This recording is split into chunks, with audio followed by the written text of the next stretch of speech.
Hello, once again, thank you for watching. Robin from City Sewing. The sewing doctor is here today. We have a Juki MO644D.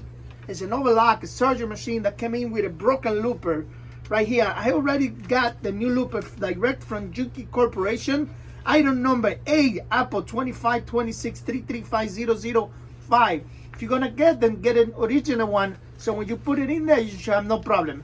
The looper, it's broken. Here it is. And I just got the new ones today on the mail. I'm gonna put it into the machine and I will show you how to do it, and very easy to change it.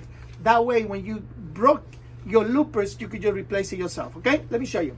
I'm going to now proceed to take the looper out. As you can see, I'm gonna be taking the looper out, the broken one right here. Here's the broken looper. As you can see, it's broken. It's missing the top part of it, as you can see. So I took it off. Then I'm going to show you how to put these back together and should have no problem. Now I'm just going to take the looper. I'm going to put it in here. I'm going to take the looper, put it into the spot where it's going to go. Right over there.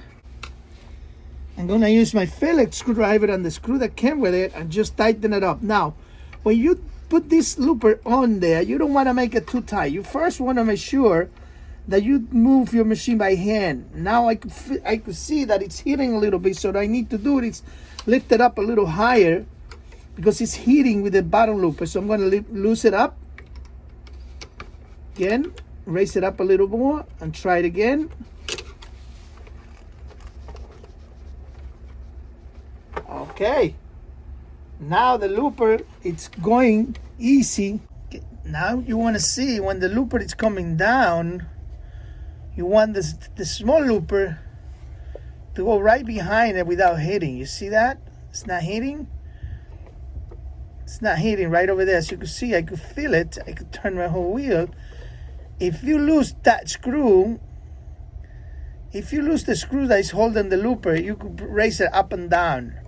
So what you want to do is you want to make sure that you tighten up the looper when there's clearance completely on the back of the looper. You see that? Okay, here's the machine now. I just finished the overlock machine. Let me make some samples for you. Again, smell nice.